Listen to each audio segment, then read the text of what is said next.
बंधुगा नूतन सरकारी डिग्री महाविद्यालय में प्रवासी भारतीय दिवस पालित।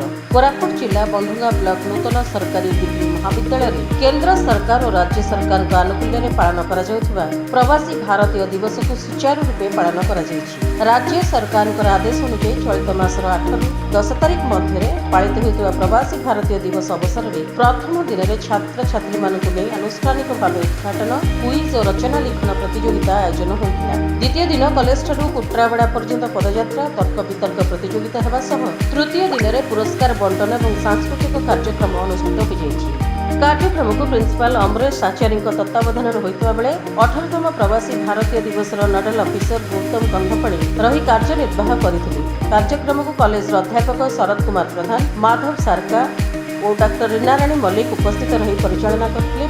प्रवासी भारतीय दिवस अवसर में विकसित भारत में प्रवासी भारतीय अवदान विषय में आलोचना कर बंधुगा ब्लॉक उत्तम नायक रिपोर्ट PS न्यूज भारत।